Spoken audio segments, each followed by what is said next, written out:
getting here.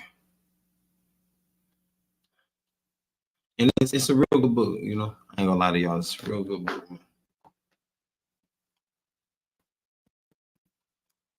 Bear with me. It's going a little slow, but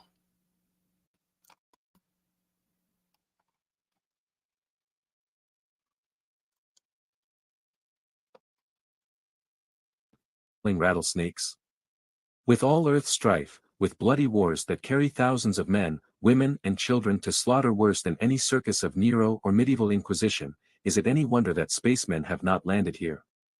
However, these brothers from outer space have landed here, and they have contacted those whom they knew would receive them in the spirit of brotherly love and truth. It is now reliably reported that over 100 personal contacts have been made between Earthmen and saucer occupants. They sought and seek those who have been looking for them. This is what they mean when they say, "We do not choose you. You choose us." Would these highly developed beings care to contact those who have held the people in slavery for centuries? No, because their coming to Earth will eliminate all forms of greed and selfishness. The actual owners of the Earth are on the side of the negative dark forces, while the sons of light of the Space Confederation are of a higher authority. And being of a higher authority, they seek out those who love truth and truth alone. Like Diogenes, they search long and unceasingly, but unlike Diogenes, they find a man here and a man there, not many, but some. The people of Earth like to picture themselves as lords of creation. One well-known anthropologist believes that far-off worlds may contain gelatinous masses that control diabolic machines, but of men elsewhere, he positively states, never. Those who do accept life as existing on other worlds believe this life will be much as it is on Earth, vain, full of pride, lust, greed, life that is warlike and aggressive as it is here. While one hand turns thumbs down on the idea of other planets being inhabited, the other hand writes on and on about the inhabitation of other worlds beyond Earth. People have been brought up on Buck Rogers, Flash Gordon, Superman, and many other fictional heroes of outer space. They have lived in a world of fantasy and make-believe for so long they don't recognize the truth when it is presented to them. Yet, our world of fantasy has its purpose. Many gaze at the starry heavens and ask, is it all part of some gigantic scheme? Is there really a creator? Or have we evolved from a single cell that originally developed because of a freak accident in nature? Are we alone in the universe? Reason tells them that out of billions and quadrillions of worlds life must exist on many of them. And those who have complete faith in their Creator realize He wouldn't create man and place him on one planet alone. They know He wouldn't create other worlds to be merely floating balls of poisonous gas or vapor. First came inhabitable worlds, then came man. Men on Earth are afraid that if suddenly other men on other worlds are made known to them, they will face awful retribution. That their horrible crimes against humanity and the Creator's laws will not go unpunished. And like naughty children, they are reluctant to give up their dangerous toys and their destructive ways. So, now that their brothers from outer space are here, they are going to hide in a closet until these older brothers go home. Then they can come out and start their foul play all over again. One word of acceptance on the part of Earthmen and these brothers are liable to step in and teach them something, and children never like to go to school, especially if they have to be obedient and good. Yes, there are brothers of ours in the skies overhead. They are not to be worshipped as gods. But they are to be listened to as one listens to an older brother who has traveled much and who knows the pitfalls of life and who has knowledge tempered with love of fellow man and the Creator. This brother of ours is attainable, for he is here on Earth today. Will the men of Earth accept him? Whether they do or not, it is their right to decide. Since man on Earth has arrived at a place where only truth will be able to survive, it is necessary to reaffirm and establish three truths. Namely, 1. Science and religion are one and the same thing. God provided, man divided. There is no religion higher than truth, and truth cannot contradict truth. 2. The entire omniverse is magnetic in nature, and even culture is influenced by the laws of magnetism. 3. Space visitors, coming to Earth in spacecraft, are mentioned in the Holy Bible, ancient mythology, and in other documents thousands of years old. These visitors have been coming to Earth for several million years. They are now making themselves known to the world as a whole to lead mankind thereby into a new age as the Earth enters the more intense vibrations of Aquarius. During the 19th century on Earth there was a great influx of universal truth. Many fine writings appeared, especially in the late 1800s. These scattered reports and ideas have a definite relationship to each other and tie into the pattern of present-day happenings. Although these various writers use different terminology, they are essentially saying the same thing. They are telling man that he is truly a god in his own right. This knowledge came to a selected few so that they could open the way for the world to awaken to a new age and air age to replace the ancient fish or water age. What is the grand goal of it all? There is no goal, for we are heading for all perfection, but we will never get there. It is ever moving ahead of us as we progress. What then is the purpose of all our pleasure-pain experiences? We are to know perpetual expanding grandeur. Thereby spirit will come to know itself. In this book, many references and quotations are given from the latest, authentic reports on the saucer phenomena. Because many believe that there are contradictions in some of the reported happenings, it has been necessary to show that there is a great story and a purpose behind all of these experiences. These same things have been taking place for eons. Some may wonder why I refer to the Holy Bible so often in this book. It is true that the Bible is inaccurate, but not totally so. For the most part it is the true history of a particular time and people. In order to get an accurate picture of the saucer phenomena, every possible avenue of investigation into the past and present must be utilized. The author wishes to acknowledge the kind help and encouragement of others, for without them, this book would never been written. Many thanks to Thomas M. Cornelia for suggestions pertaining to magnetism, the universal I Am. To Neva Del Hunter for ideas about the remnant, to George H. Lark for library research on certain sections of the Divine Tetrad, to Lillian Laud for her contribution of the Lemurian interpretation of the tracks on the desert, to Dr. Robert T. Lustig for ideas on the electrochemistry of the blood, to Winchester McDowell for the 2 illustrations of the electronic motion in the atom, to my wife, Betty J. Williamson, for research on the microcosm-macrocosm, and magnetism, the universal I Am, to Frank A. Wing for his ideas about the prophets, and sincere thanks to many others. This book you are about to read is not an ultimate, no book is. It merely points the path, a signpost along the great way that leads to our infinite Father. This work is dedicated to all men everywhere, with the hope that they shall know the truth and the truth shall make them free. Through other tongues other flesh, may we learn to pray, Father of us all, give us eyes to see, ears to hear, and hearts to understand. In brotherly love, I humbly submit this work to you. George Hunt Williamson. Book 1, God Provided, Man Divided. 1. The Great Influx. Space visitors put an intensification of the cosmic program into effect in the late 1800s. The 1880s and 1890s saw the program manifest itself in strange phenomena and many books. New inventions and theories were suddenly put before the public. The great plan for the planet Earth moves along on levels of rises and plateaus. We are at present on a rising level. The 1890s experienced a rise, and the following 50 years was a plateau of leveling off time. The movement began before the 19th century, of course, but in a small way. Emanuel Swedenborg, scientist and mystic, brought great new truths to the spiritually hungry world in the 1700s, and there were other men, like Wesley, and before him Spinoza. However, the great mystic, Father Jacob Lorber, was born in 1800. Nikola Tesla, inventor, was born in 1857, Steinmetz, electrical wizard, was born in 1865, Charles Hayfort, writer and researcher, was born in 1874, Charles Fillmore of Unity, was born in 1854, H.P.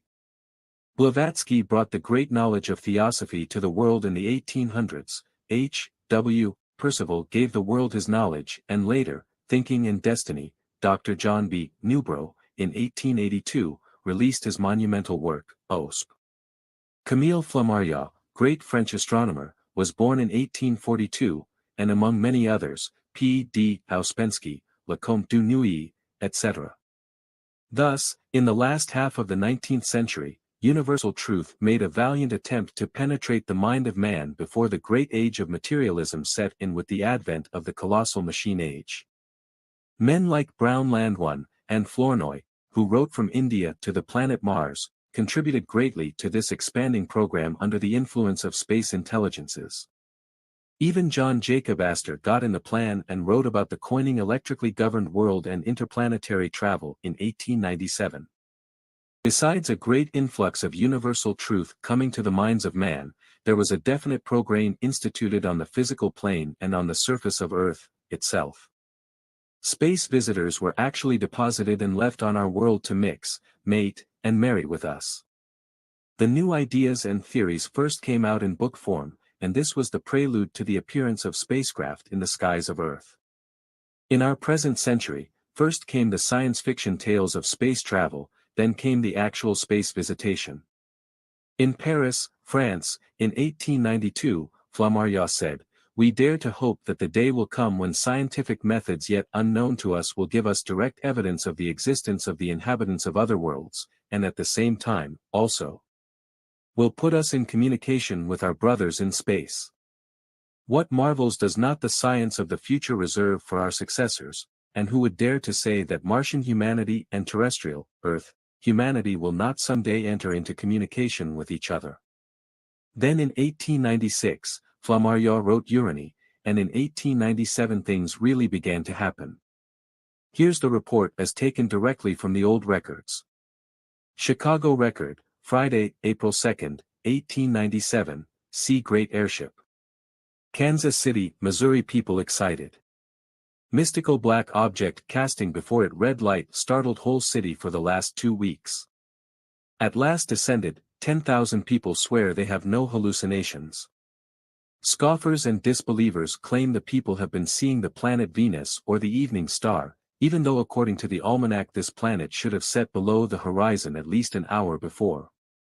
Object appeared very swiftly, then appeared to stop and hover over the city for 10 minutes at a time, then after flashing its green, blue and white lights, shot upwards into space, light gradually twinkling away and looking like a bright star.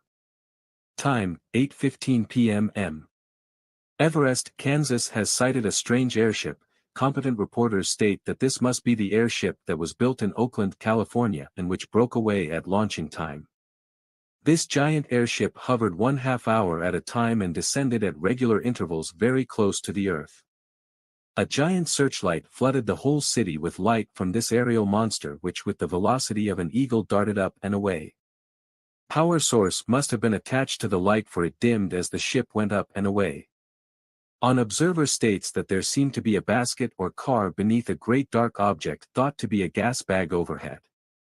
Car was shaped like a canoe and had 4 wings, 2 on each side, fore and aft. Light was greenish or blue against the light of a locomotive in the rail yard that was yellowish. Colored lights seemed to be all around the car. This unusual craft showed up later in Michigan, but before quoting from the record, let's analyze the above report. First of all, the authorities passed off the entire incident by calling the spacecraft the planet Venus. That same thing has happened in our present saucer saga. They called the object Captain Mantell was chasing Venus, when it couldn't possibly have been that planet. This craft over Kansas City flashed blue-green lights and this color combination is now predominant in saucer sightings of today. The report goes on to state that the power source must have been attached to the light for it dimmed as the ship went up and away. It is known today that the speed of saucers has a great deal to do with the color changes. Chicago Record, April 3, 1897, flying machine now in Michigan. People of Galesburg saw a brilliant white light approach from the SW. Object appeared large and black with a crackling, sharp sound. It hovered close to the Earth. Reporters state that they heard human voices from aloft, from the airship. When the ship went off, it seemed to be tipped with flame. Local comment was that the airship had caught fire. Time, 10:00 p.m. Chicago record, April 6, 1897, airship now into Illinois. Seen first at 8 p.m. in NW. Large red light. Suggestions of balloon are refuted because airship flew at tremendous speed into a high wind. Chicago record, April 7, 1897, airship seen many times last few weeks. Large numbers of people first-hand witnesses. One time, a motorman of a trolley actually stopped his vehicle so he and passengers could look at the wonderful sight. Just ahead of his trolley, the ship seemed about 600 feet up and about 100 feet long. The motorman, Mr. Newville, says it was ellipsoid with large projections fore and aft. There was a bright headlight in front and a red light in the rear. From Hastings, Nebraska, came the report that the airship had been seen in Grand Island, Oxford, York and Kearney. Scoffers claimed these people had seen Venus, yet all the reporters were people of substance and not given to reporting spurious stories. This all happened in 1897, but we could date it 1956 and it would be right up to date. Today, officialdom tries to explain much of it away as natural phenomena. Airplanes hadn't been invented in 1897, so they explained it away as balloons or Venus. Today they say it's balloons, Venus, or airplanes. 2,000 years ago they might have called it Apollo, or chariots of fire, or wheels within wheels.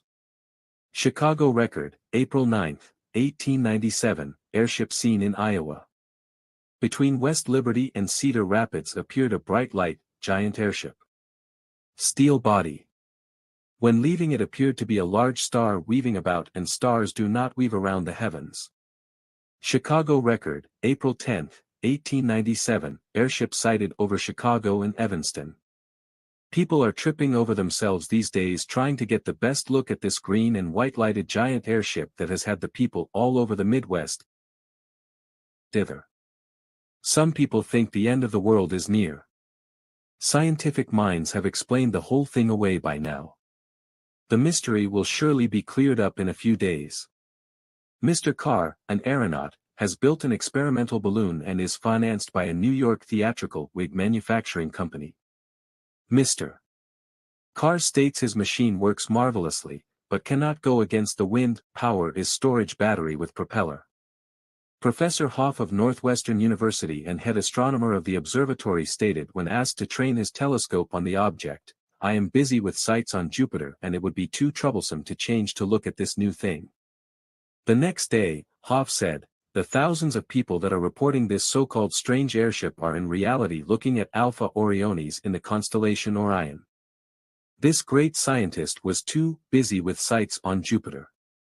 It would be too troublesome to view for the first time a ship from another world. Although he refused to look at the object, he seemed to know exactly what thousands of other people were seeing. How would he know since he only had the advantage of total ignorance? Chicago record, April 12, 1897, giant airship continues over Chicago and environs. People all over the city are in an uproar, and while everyone is viewing this grand sight on the south side, two amateur photographers who are news dealers in Rogers Park, looked out and saw the airship. Their photo shows the Northwestern Railway Station and above it the purported airship. The photographers are Walter McCann and G. A. Overacker. This airship was seen to come in over the lake and traverse the whole city for several days. The same report with an Omaha date line of April 11 says, "A gentleman brags he has mystery airship problem solved. He is an inventor and desires that he be allowed 35 acres to demonstrate his airship for the Trans-Mississippi Exposition." The gentleman didn't sign his name, but the reporter hopes the dilemma will be settled by his promises. The same report again, with a Fort Dodge, Iowa date line of April 11 says, "Old German residents say that this very same type airship came over Germany 30 years before and the people were scared to death. Said the Devil's Army was approaching and these were his vehicles." The same report again, with a Milwaukee, Wisconsin date line of April 11 says, "The residents of Milwaukee cannot be talked out of what they are seeing." Thousands report the authenticity of a giant, beautiful airship with colored lights. The police records are full of the story, for they have been called to answer what it is. Chicago Record, April 13, 1897, airship called a hoax. Several notable citizens are known to have caused airship scene. Remains of paper and wood device in wreckage is in their yard. No names given of the notables. The device mentioned was supposed to have been in the wreckage, but another column in the same paper said, airship seen in Rock Island, Illinois and Elkhart, Indiana. How could it have been seen if it was wrecked? Chicago Tribune, April 12, 1897, one chap knows all about the airship. He says, these thousands of people didn't see a steel hull because this is the airship my friend has built in California and is on its way here to Chicago. Although, I must say, he sure has made good time, for he isn't due until next week and the hull is paper, not steel. My friend, Chanute is on board too, and I will introduce all of you to him when he arrives. This chap is the secretary of the Chicago Aeronautical Society, Max L. Harmar. The same strange sightings were made at Sisterville, Virginia. In 1897 and other years, there were amazing observances in Texas. The same old story, isn't it? Thousands of people in America observed this gigantic spaceship. Authorities called it Venus or Alpha Orionis, or a balloon. A balloon that couldn't go against the wind, yet that airship did just that. Notice where the report says, scientific minds have explained the whole thing away by now. That's exactly what they have been trying to do since 1947 in the present saga. Also, the idea that these are the devil's vehicles is thrown in as of the present. Not once a mention of their true nature. The 1897 episode is very important. Many space people were landed on Earth at that time. The Wright brothers brought in the air age a few miles away at Kitty Hawk, North Carolina in the same era. It is strange, or is it, that these brothers finally flew their controversial aircraft only a few years removed and a few short miles from the location where the giant, lighted airship of 1897 had made one of its final appearances. After 1897, man progressed more in the coming half-century than he had in the previous 10,000 years. Our progression is due, in part, to intellects coming here from outer space. Great men helped push men's progress ahead hundreds of years in terms of advancement. Where it had taken thousands of years to elapse between the discovery of the wheel and the bow, the greatest discoveries the world had ever seen followed each other in rapid succession. The telephone, electric lights, the radio, wireless, the automobile, the airplane, etc. What actually took place in the 1800s was the first large public demonstration of spacecraft in the modern, industrial age. After the Industrial Revolution, there had to be an influx of certain universal truths in order to create a semblance between highly advanced technical skill and undeveloped spiritually. The spaceships or airships of the 19th century were the physical manifestation of that great influx. Communication with extraterrestrial intelligences also began at the same time. The father of wireless, Marconi, in 1921 believed he had intercepted messages from Mars or some point in outer space. The theory that the waves were produced by electrical disturbances was disproved by the regularity of the impulses. Marconi conducted highly secret experiments before 1921 and knew beyond the shadow of a doubt that he was in direct contact with beings of other worlds. A woman in California writes, during World War II was teaching in Scotland. In 1918, headquarters of the YWCA in London wrote offering me the position of head of their branch office in Chelmsford near London. The main station of the Marconi Worldwide Wireless was also there. Many men from Britain died in World War I, and it was my job to look out for many young girls away from home. I took room and board with a couple somewhat older than I. The husband was a very intelligent person and had a responsible position with the Marconi Wireless Company. One day, he asked me if I would like to go through the Marconi station. I was delighted to go. During my tour through the laboratories, I was startled and almost petrified when we arrived in front of a huge, 10-foot square, transparent case inside of which seemed to be a flaming mass, flames revolving like a wheel. I asked my friend what this was and he said that they had been receiving wireless messages somewhere outside of Earth. I asked him to be more specific. And he said, "My dear girl, we have stations all over the Earth, but certain code is not coming from any of them. We are receiving signals from intelligent beings on other inhabited worlds." My friend then told me that Marconi at that moment was in Australia conducting experiment and trying to discover more about this momentous happening. They believed the signals were coming from the planet Mars. I have never mentioned this experience before, and I believe Marconi kept his work secret because he knew what the world would say. The lady who had the above experience lives in Santa Barbara, California and is a respectable citizen of that city. Later in the 1920s and 1930s more strange messages were received throughout the world as radio was developed. And radiotelegraphic messages from saucers are being received today. The first radio contact with space visitors was reported by our research group in Arizona in 1952, and now contact is being made in Ohio, Iowa, Canada, California, Detroit, Michigan, and other places. The contact is in both code and voice. Space intelligences have said, God provided, man divided. Man has taken this true thing and added to it his own ring. After the period of the Great Influx, science went a long way toward abolishing age-old theological dogma, but it went too far to the extreme and man became bathed in the new glories of the materialistic scientific world. Man on earth had always delighted in dividing everything.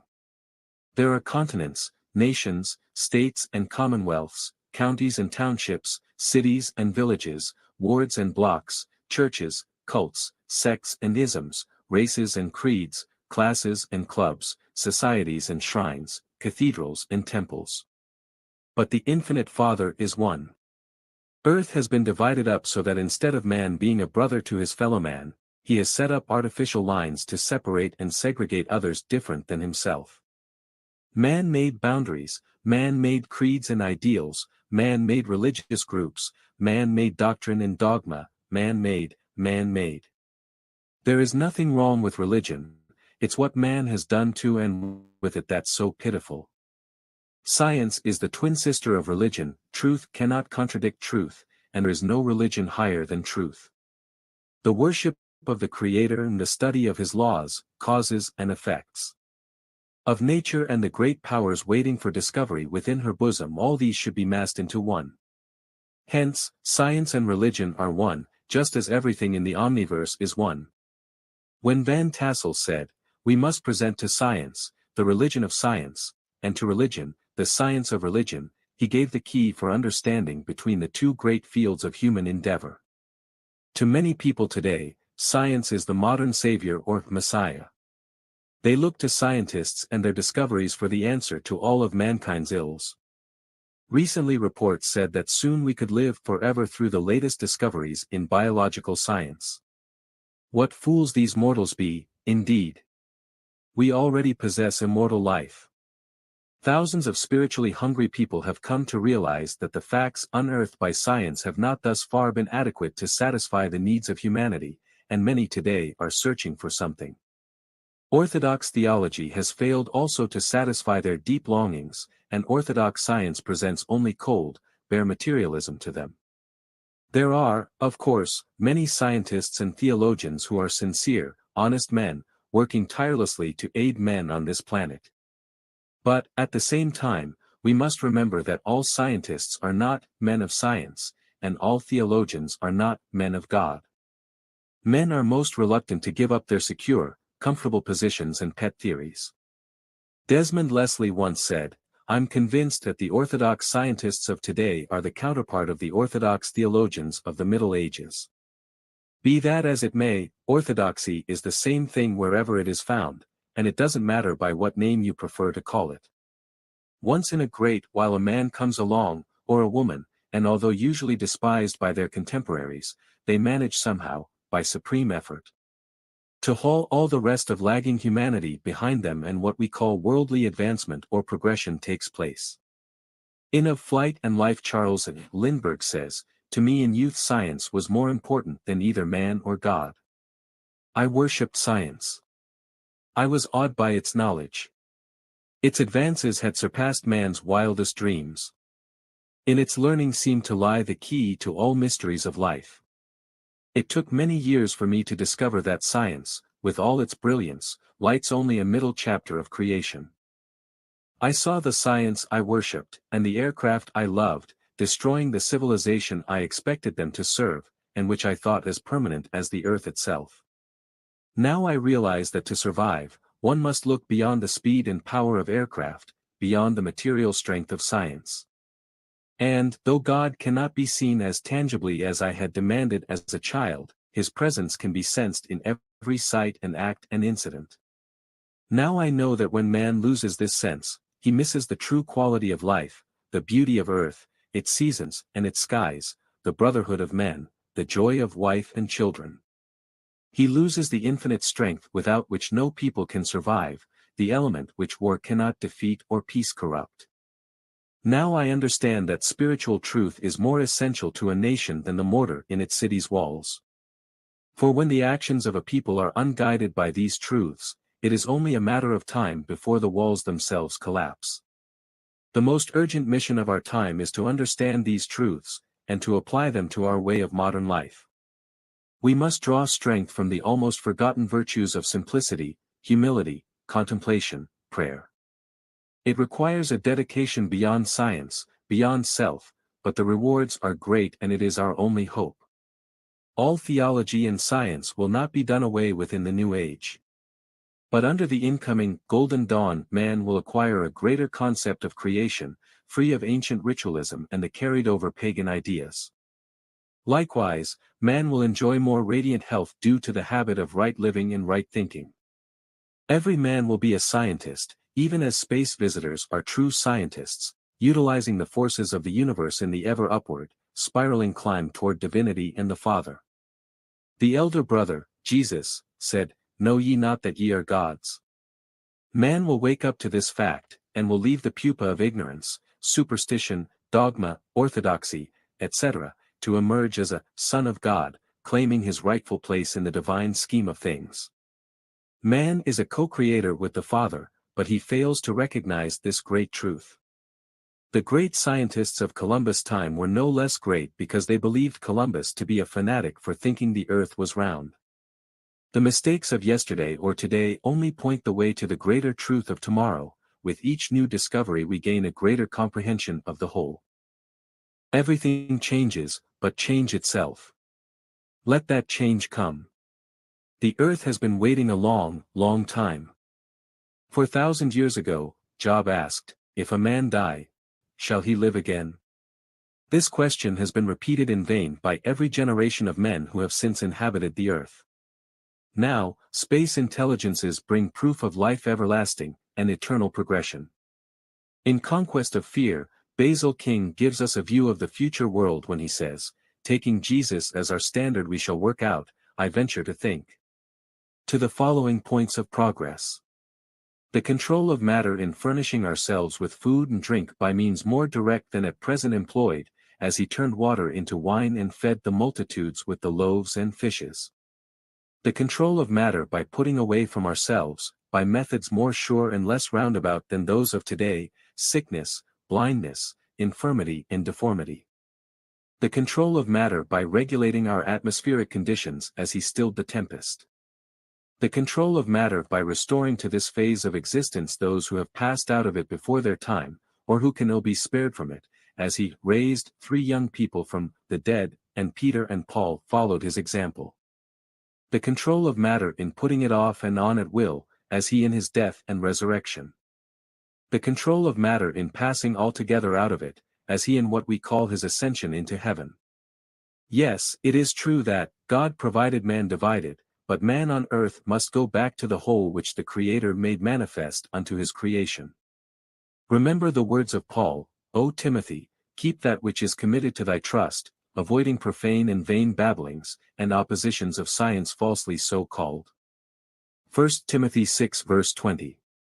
The truth alone shall make man free, and as Bacon said, truth is the daughter of time, not of authority. 2. The grand man. In the universe of infinite entities and infinite variety, man is found manifesting in many degrees from microcosm to macrocosm. In the theory of Paracelsus, the microcosm was man, as if combining in himself all the elements of the macrocosm or great world. This theory in turn reminds us of Swedenborg, who spoke and wrote so often about the Creator as the grand man of the omniverse containing all the elements of the microcosmic world. From the smallest unit of creation to the most gigantic, there is a spiraling, circular progression. Early explorers went west to get east, and so in the microcosmic world lies the answer to what the macrocosmos is like. Darwin said, "An organic being is a microcosm, a little universe, formed of a host of self-propagating organisms, inconceivably minute and numerous as the stars in heaven." A. Bronson Alcott, in 1877 said, "Matter in particle and planet, mind and macrocosm, is quick with spirit." So, we find matter manifesting and vibrating from minute to the monumental in various degrees, but spirit permeates through all. In the great world of the macrocosmos, is it not logical and entirely possible that there may exist worlds so large in comparison with ours that their individual total masses may be millions upon millions of times that of Earth? And, if we grant that, is it not reasonable to say that in the small world of the microcosmos we will find the direct opposite? In other words, atomic worlds containing real intelligent beings who live, work and love even as we. For some time now scientists have been well aware of the fact that there is a universal pattern of form in the minute that is duplicated exactly in the colossal of creation. Space visitors have said, it is not right that man should destroy his brother by utilizing the powerful forces of atomic energy, but the destruction you witness is minor, indeed, compared to the enormity of chaos created in the microcosmos by the release of such energy.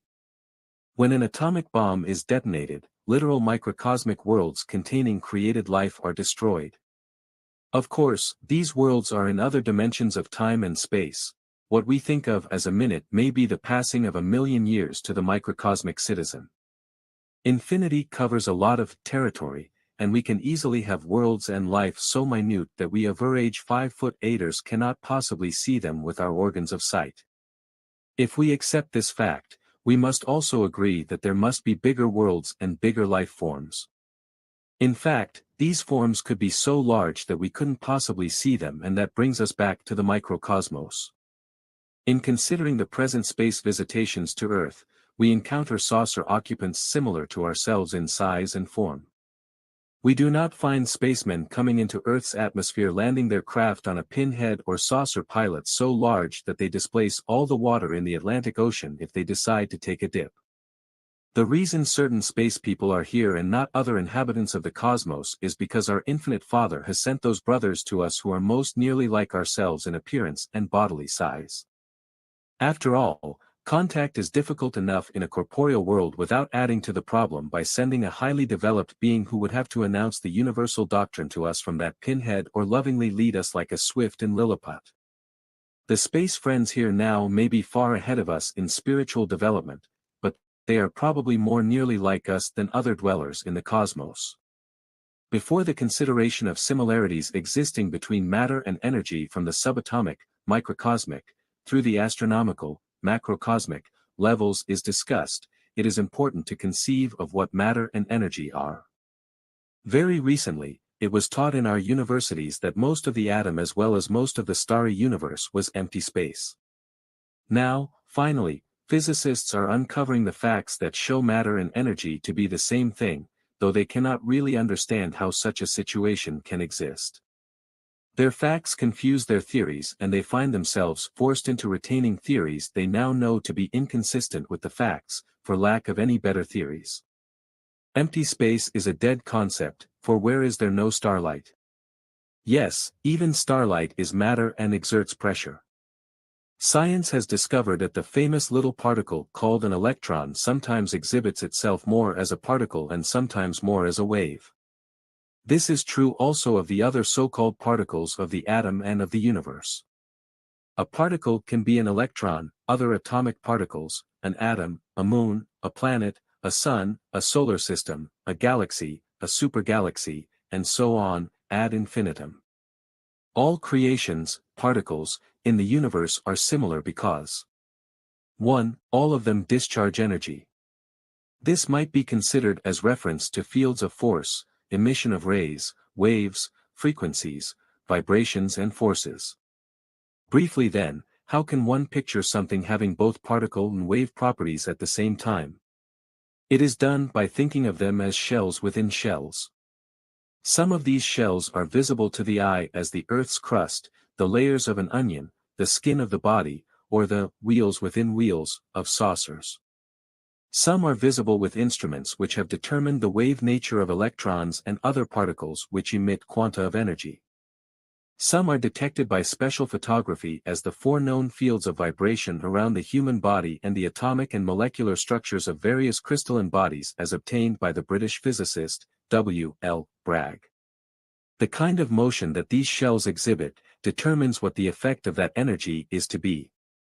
Heat, for example, is a wave pattern made up of a series of particles given off in quanta by an electron. It might be called pure energy moving with a peculiar kind of motion. The nature of the motion determines the effect produced, which can be any of the following: non-visible light, visible light measured as heat, or cold light. Remember that visibility and invisibility and the sensations of heat and cold are only sensations of the physical structure. Thus the real meaning of the term light is far beyond what is visible to the eyes. The term light is used to designate the wave nature of all matter, its energy, and its motion. 2. In order for bodies continually to discharge energy, they must continually absorb a new supply of energy. Thus the universe consists of constant interchange of energy resulting in 3. A perpetual rhythmic expansion and contraction. For example, it is only possible for comets to travel at their terrific speeds for long periods of time because they are constantly replenishing their energy through their tail, and this energy is from a sun. Now let us consider the tremendous likenesses exhibited by primary bodies, beginning with the smallest we can detect, the subatomic. Subatomic particles, and when we say particle, we must think of particle wave, for the two concepts are inseparable in speaking of basic structure, are to be considered in this discussion as particles that science can know only indirectly by their behavior. Thus, heat energy given off by an electron might be comparable to satellites of the electron. Thus the electron gives off electromagnetic radiation, which produces effects on varying portions of the spectrum depending on the kind of motion. Perhaps these particles are those quanta of electromagnetic radiation which have been called photons and/or gamma rays. These rays, like X-rays, are without an electrical charge and are therefore not deflected in electric or magnetic fields. Gamma rays are electromagnetic radiation of very short wavelength and high energy. Photons or energy vary in their velocity and thus energy, according to the kind of radiation to which the matter emitting the photons is subjected. If the radiation is in the high-frequency end of the spectrum, then the photons will have a higher energy. In other words, the energy of the photons emitted by an electron subjected to electromagnetic radiation is related to the energy of the radiation, but the energy is emitted in distinct quanta. Photons are too small to detect experimentally in the high-frequency portion of the spectrum. They are only detected in that part of the spectrum below visible light. Photons or gamma rays by interaction with atomic nuclei have been converted into pairs of electrons and positrons, positively charged electrons. This materialization is a good example of the equivalence of matter, mass, and energy. Scientists have divided the subatomic particles into two classes. The first class consists of particles which cannot occupy the same shell or energy level. These include the proton, electron, positron, neutron, neutrino, and mu mesons. The second class consists of particles which can occupy the same energy level. Photons, gravitons, and pi mesons belong to this class. The graviton is the unit of gravitational energy. According to the unified field theory, gravity is just another aspect of electromagnetism like light, radio waves, and other forms of electromagnetic radiation. Professor Václav Hlavati of Indiana University Graduate Institute of Applied Mathematics recently achieved solutions to mathematical equations in Einstein's latest unified field theory that revolutionize our concepts of energy, motion and matter. Dr. Hlavati's solutions to the Einstein equations reveal that electromagnetism is the basis of the universe, which goes beyond Einstein's attempt to unify gravitation and electromagnetism, the twin forces in which he believes the universe manifests itself.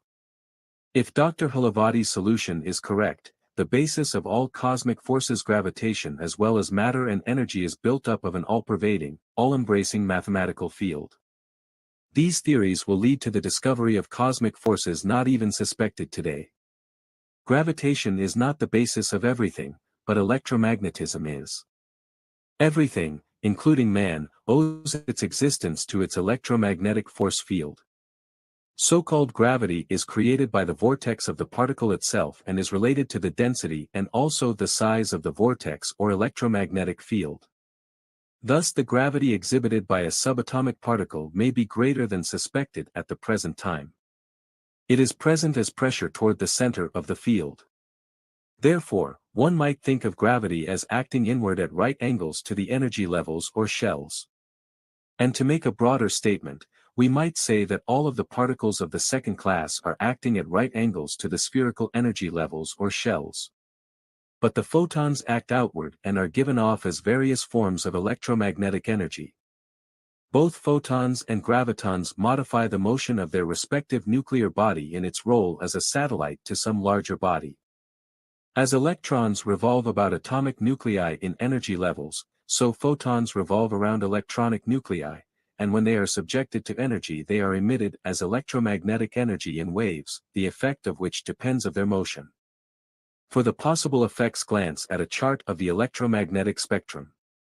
The effects may be anywhere from heat on the far left, through radio waves, infrared, visible light, ultraviolet, and X-rays, to the high-energy gamma rays just before the section of the spectrum designated secondary cosmic rays.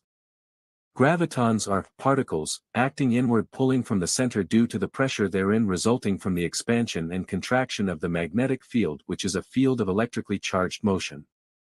Due to the particular kind of motion of the electron in the magnetic field, no sensation of electricity is felt. The latter results when the negatively charged electrons move through the positively charged solution called atmosphere with a frictional motion. Atmosphere, as used here, refers to the electromagnetic field, not just air. The particles that go to make up the ethers can be thought of as subatomic matter, and as lower than that we go out of existence as far as the world of matter measurable is concerned, BSRA. Special Report, 10, C. 53. Now let us consider atomic structure. Although we could probably be more nearly correct if we regarded all the so-called particles as motion rather than substance. We retain the physicist's terminology in order that those who are acquainted somewhat with atomic judge for themselves what is stated. The old classical idea of an atom consisting simply of a positive nucleus with negative point-like electrons revolving rapidly around it is now found to be quite inadequate. Also, we are not so certain that there is a tremendous amount of empty space between these entities. For subatomic matter would indicate satellites of satellites to a micro-infinity separated by the infinite light of the Creator, known to the Kabbalists as Ein Sof, or the limitless light.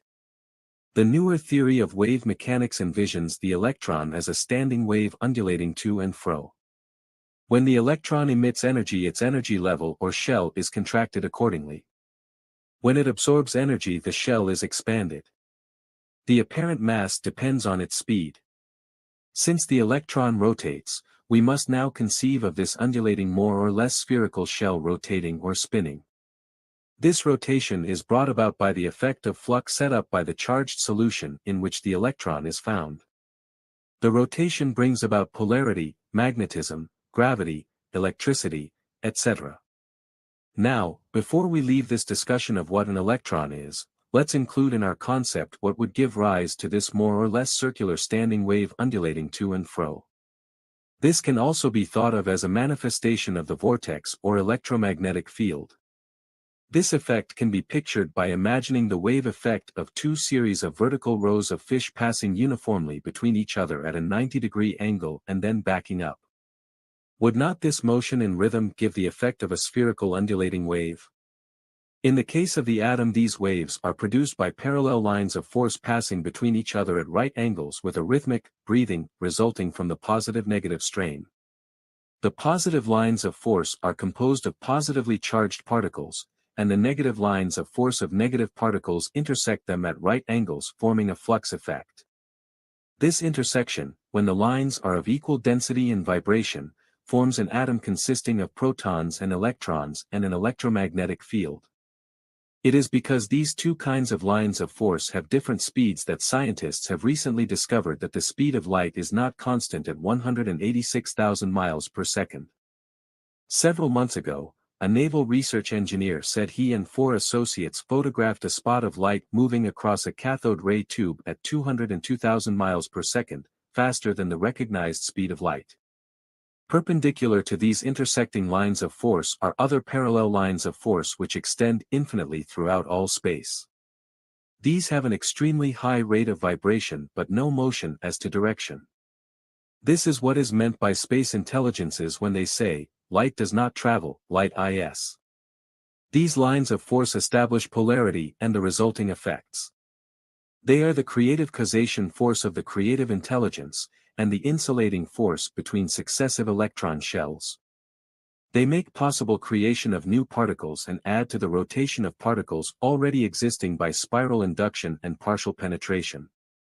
It is this force which condenses and escapes invisibly as a neutrino when an atom is split. It is the part of the atom which undergoes a resurrection.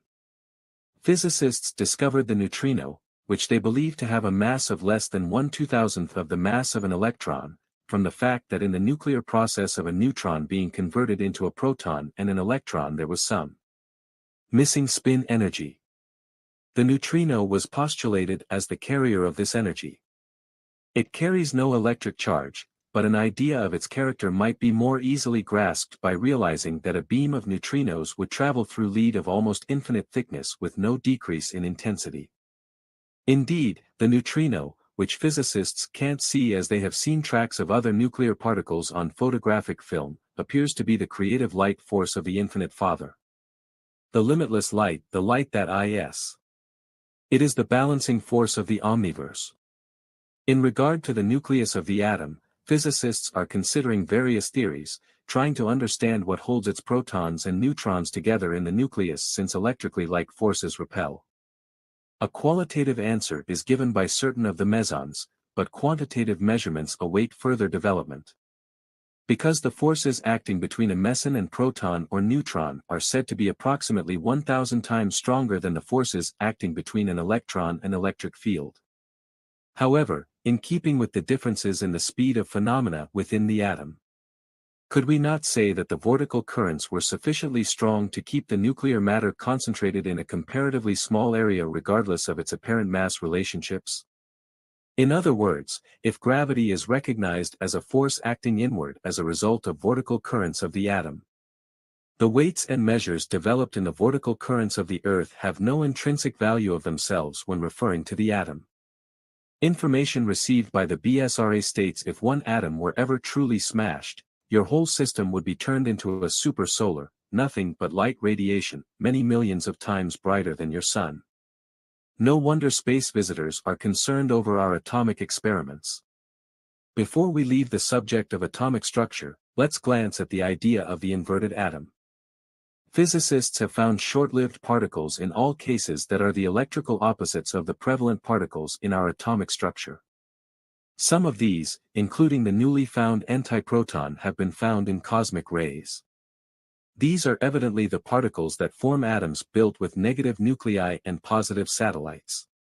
Substances constructed of such atoms would be identical except that they would be invisible to our physical senses, which were constructed to recognize substance formed of atoms having positive nuclei and negative satellites. Physical vision is sensitive only to positive light reflecting from negative substance on a negative planet. Inner perceptions see colors resulting from negative light. Neither reflections from negative substance or reflections from positive substance are reality, and neither are they visions, they are only reflections from reality. Now let us consider molecular structure. The structure of a molecule is dependent on the structure of the atoms of which it is composed. Science has recently found that in order for two atoms of hydrogen to associate themselves as a molecule, their respective single electrons must have opposite directions of rotation or spin. Thus we see the positive-negative association into oneness reflected even in the molecule. Like planets, some molecules possess rotational energy in others, such as the diatomic symmetrical molecules of hydrogen, nitrogen and oxygen, do not. When atoms or molecules are arranged in perfect order, the result is known as a crystal. Irregularity of atomic or molecular order results in a fluid. A true solid state is always in a definite crystalline form. Crystals of pure metals have recently been studied, and it has been found that different crystal faces of a metal behave as if they were entirely different metals. Evidently, the crystalline geometrical forms determined by the electromagnetic field of the atoms produce a differing field on each face. Crystals which do not have identical characteristics in all directions, not cubic, are called anisotropic crystals. When a ray of light enters an anisotropic crystal, it is split into two components which travel with different velocities and follow different paths. Perhaps the crystal is here dividing the positive and negative light lines of force. Another interesting fact of molecular structure that has recently been revealed is that the thousands of atoms in fibrous protein molecules such as those composing hair, horn, fingernail, muscle and porcupine quill are arranged in the form of a helix. This form results when asymmetric objects, the amino acids, are joined together in such a way that each one has the same geometrical relationship to its neighbors. Some of these molecules then form a compound helix or a coil of coils, etc. Thus science is discovering the linking forms between the atom and the biological structures. An electron micrograph of a bacterial flagellum has shown a 3-strand cable which by its diameter suggests it is a 7-strand cable of 7-strand cables. The space people have said that the forms of crystals within the blood are the source of energy for man's every motion. The crystals in the blood, by diffusing, refracting and reflecting the positive and negative light lines of force, and by opposing polarized conditions, bring about the flow of the blood by light energy and as a result, the functioning of the heart. The fact that there are crystals within the blood stream is significant in relation to the use of the crystalline form in the type II fireball. For more information on them, see the harvesters in this book in the section called Other Flesh. Man, intermediate between the microcosm and the macrocosm, shows similarity to the atomic structure in the expansion and contraction of his muscles, in his rhythmic breathing to sustain life, and his shell-like fields of vibration surrounding the visible body. Dr. Cecil Boaby of Los Angeles, California, recently reported that he has succeeded in photographing 4 distinct fields of vibration around the human body which are in various colors invisible to the naked eye. They are, respectively, about 1/2 inch, 6 inches, 3 feet, and 9 feet and over from the skin. He believes the 4th field is the strongest, that is, most extensive when persons radiate strong feelings, especially those of love and peace. Now let us consider our own solar system. In 1, 2, 3. Infinity, Dr. George Gamow says, the picture of an atom began to look more like a miniature solar system with an atomic nucleus for the sun, and electrons for planets. The analogy with the planetary system can be further strengthened by these facts. The atomic nucleus contains 99.97% of the total atomic mass as compared with 99.87% of the solar system concentrated in the sun. And the distances between the planetary electrons exceed their diameters by about the same factor, several thousand times, which we find when comparing interplanetary distances with the diameters of the planets. The more important analogy lies, however, in the fact that the electric attraction forces between the atomic nucleus and the electrons obey the same mathematical law of inverse square, that is, The forces are inversely proportionate to the Nah, I square can't of the give y'all distance everything, between gang. two You bodies, feel me? That's as the my gravity hour, man. I forces done ran acting my between the hour. sun and the planets. One thing I definitely can't This do. makes the Give electrons y'all all the described. juice. You want some more of that juice, man? You got to come back to my live tomorrow because I will be live again. You hear me? Come back to my live tomorrow and I'm going to go over some more of that with y'all, man. But I love y'all, man. My hour has done. I'm out, man. Everybody stay safe. You feel me? That's more knowledge for y'all, man. Food for thought. I'm gone.